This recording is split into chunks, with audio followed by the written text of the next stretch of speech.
the truth has overcome the lies, the good news of His Majesty in His Christ.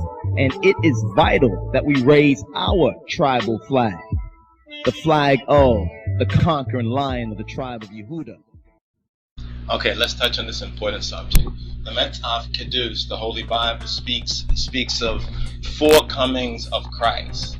According to the scriptures, there are four comings of Christ that are the Mashiach, the Messiah, that are mentioned. First, in the order that we have here, is as a babe, as a Hittite, born of Kiddush Din Mariam, of Holy Virgin Mary. He came as a babe, and that is called the first coming, right? Then secondly is to the Ancient of Days, what's mentioned in Daniel chapter 7, in particular Daniel chapter 9. So as the Ancient of Days, in other words, as a Shemagale, as an ancient, as an elder, as an old man. Remember, they said that Jesus Christ died at 33, around 33, 34. That's a young man.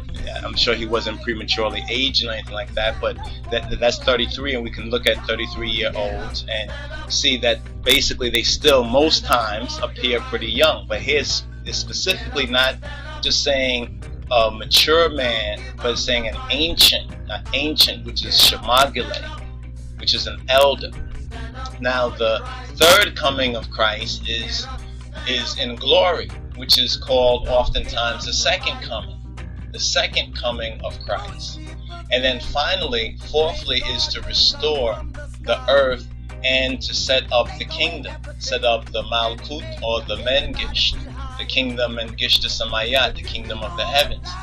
Now, what's interesting about this, there's a couple of things we mentioned that were interesting about this. First of all, the Ancient of Days quote in Daniel chapter 7 actually occurs in the Belui Kidan in the Old Testament. So if we say, some would say, well, actually that should be first, and then coming as a babe, which happens in the New Testament. But you have to remember that all these things are given in types, and it's a vision. All the prophets were giving different similes and different parables, but they were all speaking of one overall encompassing vision, which is the vision of God, or the Rai, what we call revelation. So that's what we can find in other prophets and other prophecies. Even in the Gospel says that Christ, the Messiah, Yehoshua HaMoshiach, spoke through the Nabiyat, or the Nabim. He spoke through the prophets.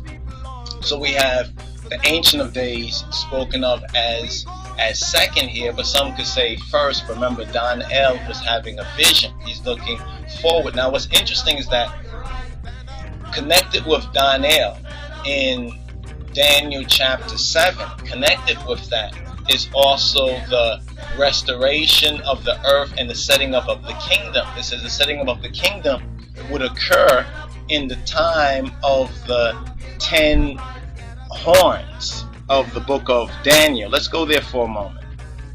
It's very important for us as newborns, as born again Rastafari. It's very important for us to properly digest and understand or overstand these very important events. Because if we don't overstand it or properly understand it, we're going to make a lot of so-called prophecy errors, and we're going to be, led to and fro, you understand, and believe all sort of different half stories. But we need to get the fullness of it. And when we look at the book of Daniel, it speaks about the setting up of the kingdom in the time of these kings. And it links, here it goes right here, verse 44. In verse 44 it says, and in the days of these kings, these 10 horns show the God, it says, of heaven. Now, Revelation uses similar language, which is very interesting. It speaks about the God of the earth, and then it speaks about the God of the heaven. You know what I'm saying? Some would think that, well, these are two different gods. It's not two different gods, but it's speaking of the relative relationship, you know what I'm saying, of the true God, Ha Elohim's activity. Now here it's speaking about, and in the days of these kings shall the God of heaven set up a kingdom. Notice this says, so shall set up what? Shall set up a kingdom. So it gives us specifically in the days of these kings.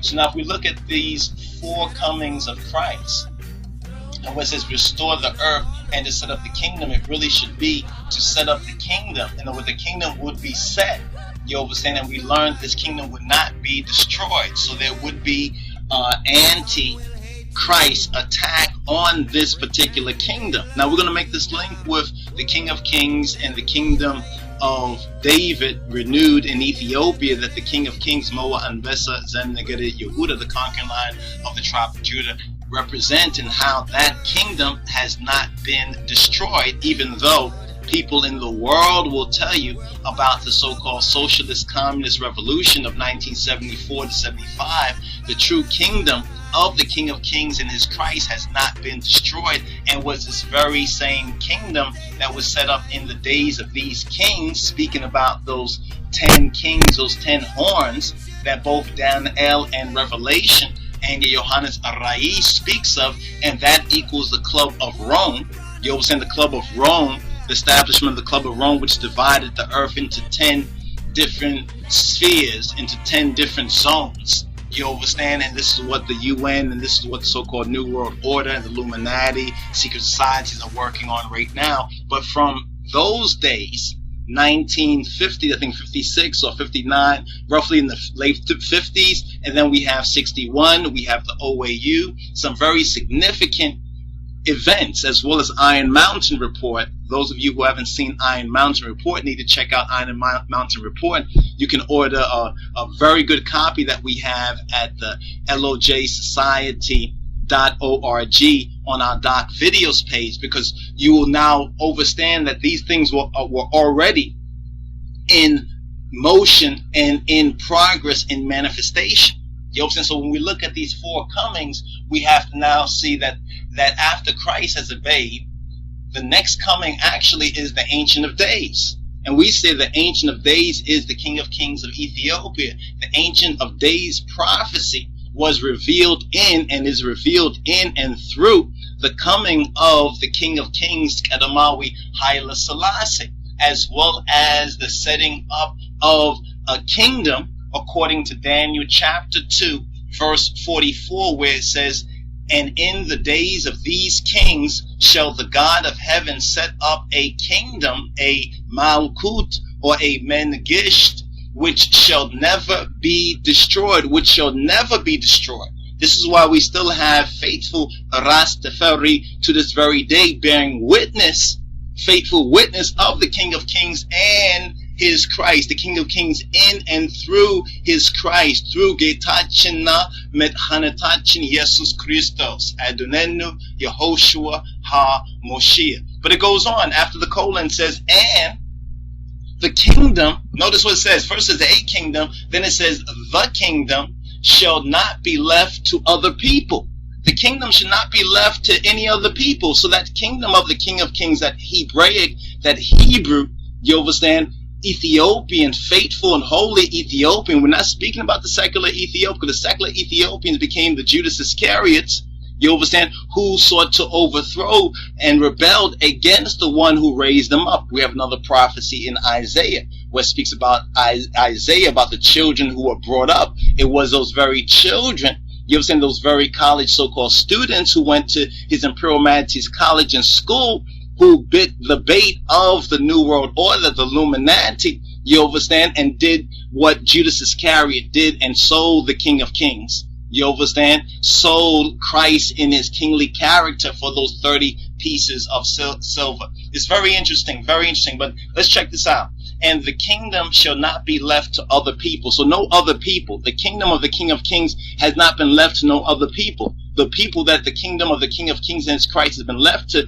is the true and faithful Rastafari, the true and faithful Ethiopian Hebrews. You understand? So that same Ethiopian Hebrew kingdom that was renewed in Ethiopia, you understand, with the firstborn sons, 1,000 from every tribe.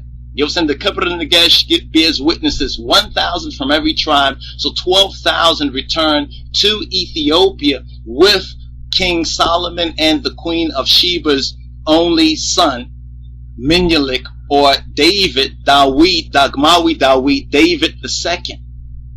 Now, another point that we would like to touch on that many have allowed to be spread and to be circulated. You understand that the Ark of the Covenant was stolen by Queen of Sheba's son, by Menelik. The Ark of the Covenant was not stolen. That is a lie from the pits of hell. You understand? The Ark of the Covenant could not be stolen. It belongs to God. It belongs to Jah. It belongs to Yahweh. You understand? So it cannot be stolen. You understand? What the Ark removing itself from old Israel of King Solomon's time, just prior to his apostasy, to Ethiopia and the kingdom of David, according to the covenant of Negesh. It doesn't speak about the Solomonic so-called dynasty or dynasty. It really speaks. Get up.